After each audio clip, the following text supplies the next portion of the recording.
आपला हा सहबिजनीचं हे दुसऱ्या वर्षीचा प्रकल्प आहे। या प्रकल्पाचा उद्देश असा आहे की आपल्याला आपल्या परिसरात येणारं चांगलं बियाणं निवडायचं। आता आपल्यासाठी काम करणारं विद्यापीठ हे कुठं तर दूरवर असतं, ते बियाणं तिथं बनवतात आणि मग ते असं सांगतात की नाशिक जिल्हा, ठाणे, पालघर याच्यासाठी हे बियाणं आहे।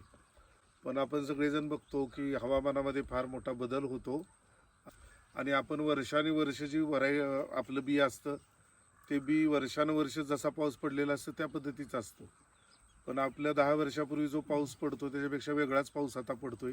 तर या सगळ्या गोष्टीचा विचार करून आपल्याला आपल्यासाठीचं बियाणं निवड पद्धतीनं तयार करायचं आहे। त्याच्यामध्ये आपण काय केलं की 10 ठिकाणचं बियाणे आपण आणलं आणि 11वं आपलं बियाणं, आणि त्याच्या तुलनेमध्ये कुठलं बियाणं चांगलं येतंय ते आपल्याला बघायचं। तर चांगलं कशाला म्हणायचं हे माझ्यापेक्षा तुम्हाला सगळ्यांना चांगलं आहे माहीत आहे, किंवा गोंड्यांची संख्या जास्त पाहिजे, दाणे चांगले भरलेले पाहिजे, मोठ्या आकाराचे गोंडे पाहिजेत, म्हणजे दाणेदार गोंडे पाहिजेत, असं सगळ्या ह्याला चांगलं बियाणं आपण म्हणतो। आता पहिल्या वर्षी आपण 11 बियाणे लावले आणि त्याचं सरासरी काढली की सगळ्यात जास्त गोंडे, सगळ्यात जास्त दाणे, सगळ्यात जास्त वजन भरलेले 3 आपण निवडले आणि 11 अधिक ते 3 असं आपण त्या परिसरात लागवड केली। त्याच्यासाठी शेतकरी खूप निवडले होते, पण यावर्षीचा पाऊस, एकंदरीतच वातावरणातला बदल यामुळं सगळ्याकडं काय करता आलं नाही, तरी 35 जणांकडे आपण त्या पद्धतीने केले। म्हणजे ते बेस्ट जे चांगले होते 3 ते ह्या वर्षी सुद्धा चांगले आहेत का हे बघावं लागेल, नाही तर ते कदाचित त्या वर्षी चांगले आहेत पण ह्या वर्षी चांगले नसतील। तर ते बघण्याची समांतर इथं पण ते सुरूच आहे आणि इतर शेतकऱ्यांच्या पण शेतावर ते सुरूच आहे। एकाच वेळेस ते दोन्ही ट्रायल, म्हणजे ते बेस्ट 3, ह्या ABTचे बेस्ट 3 खरोखरच बेस्ट आहेत का हे या वर्षी टेस्ट होईल, पुढच्या वर्षी टेस्ट होईल आणि त्याच्यातले आपल्याला 2 किंवा 1 बेस्ट वाण मिळेल आणि तो बेस्ट सुद्धा आपल्या जो स्थानिक वाण आहे त्याच्याशी कम्पेअर करायचा आहे। तर असा हा सगळ्या प्रकल्पाचा उद्देश आहे। मी विद्यापीठामध्ये काही काळ कामाला होतो, त्यामुळं हे जे आपण काम करतो हे विद्यापीठाच्या तोडीचं नव्हे तर काही बाबतीमध्ये ते विद्यापीठापेक्षा सुद्धा सरस असं आपण काम करतोय। का तर विद्यापीठामध्ये हे सगळं काम करण्यासाठी प्रशिक्षित मनुष्यबळ असतं, प्राध्यापक असतात, पण तुम्ही सगळे शेतकरी प्रगती अभियानच्या सहकार्याने, प्रगती अभियानच्या सानिध्याने अनेक वर्ष गेले याच्यात प्रशिक्षित झाला आहात आणि त्यामुळं हा प्रकल्प विद्यापीठाच्या तोडीचा आणि लौकिक अर्थानं शेती शिक्षण न शिकलेल्या लोकांनी सुद्धा हा प्रकल्प राबवला, त्यामुळे तो विद्यापीठापेक्षा सुद्धा काही बाबतीत सरस असा हा प्रकल्प आहे। आता ह्याच्यामध्ये एकूण आपल्याला 9 प्रकारचे निरीक्षण नोंदवायचे आहेत। त्याला 3 चाळण्या आहेत।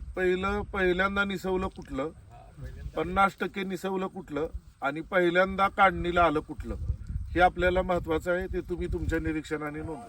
3 उंची मोजण्यासाठीच्या करू, 2 जण फुटवे मोजतील।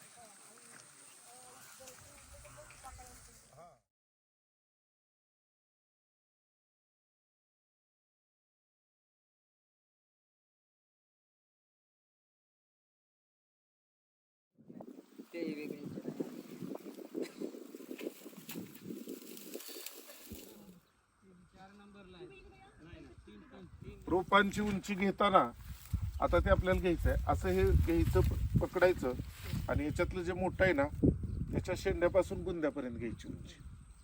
का तर आपण पुढं पॅनिकल लेंथ घेत नाही, त्यामुळे याच्यातच ते घ्यायचं आहे। तर आता आपल्याला एकावरून काढायचं नाही, ह्या सगळ्या प्रयोगाला गणिताची जोड द्यायची आहे, गणिताचे पडताळा त्याला लावायचा आहे।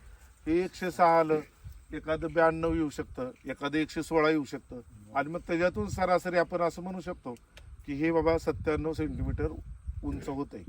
काही जास्त असतील, काही कमी असतील, त्यामुळे ह्याच्यात प्रत्येक निरीक्षण 10 झाडांचे नोंदवायचे, ज्याची उंची मोजली त्याचेच फुटवे मोजायचे।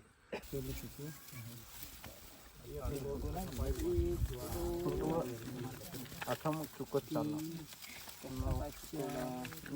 त्याचे 10 आहेत, 10 फुटवे मोजल्यानंतर त्याच्यानंतर ह्याच्या पाकळ्यांची लांबी मोजायची।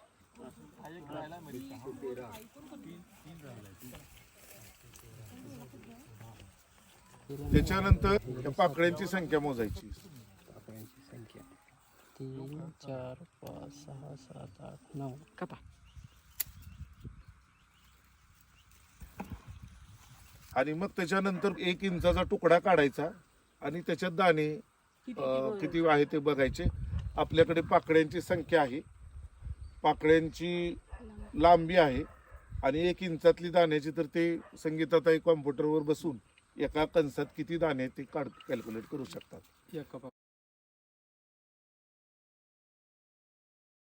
सीताराम तुळशीराम लारे, गाव आबेटी.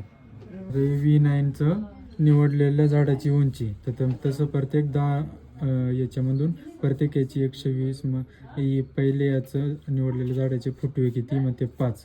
निवडलेल्या झाडाच्या गोंड्याला पाकळ्या किती, मग ते किती 8. पाकळीची उंची किती 9 सेंटीमीटर. म्हणजे असं प्रत्येक आपण एका व्हरायटीमध्ये 10 रोपं निवडलेली होते. त्या 10 रोपांचं असं आपण उंची, फुटवे आणि गोंड्याला पाकळ्या किती आणि पाकळीची उंची असे 4 कॉलम करून घेतलेले त्याच्यामध्ये.